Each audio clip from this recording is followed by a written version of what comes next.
Perjalanan perkara dugaan pencemaran nama baik yang menjerat Fauziah Tiasuma atau Dr. Tifa memasuki tahap penting pekan ini.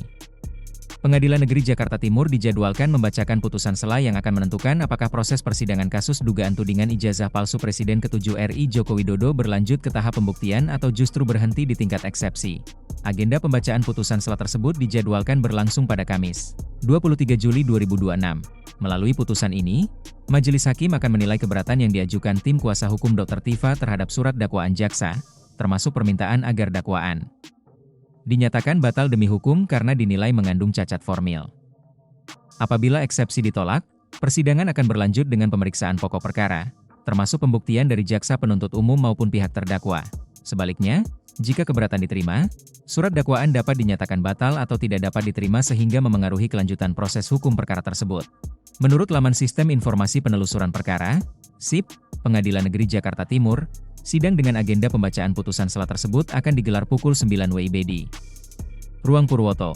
Putusan sela merupakan putusan yang dijatuhkan Majelis Hakim untuk menilai apakah keberatan atau eksepsi yang diajukan terdakwa memiliki dasar hukum yang dapat diterima sebelum pokok perkara diperiksa lebih lanjut. Melalui putusan tersebut, Majelis Hakim akan menentukan apakah surat dakwaan jaksa tetap dinyatakan sah sehingga persidangan berlanjut ke tahap pembuktian, atau justru menerima eksepsi terdakwa yang berakibat dakwaan dinyatakan batal atau tidak dapat diterima. Sebelumnya, tim kuasa hukum Dr. Tifa meminta Majelis Hakim menyatakan surat dakwaan jaksa penuntut umum batal demi hukum.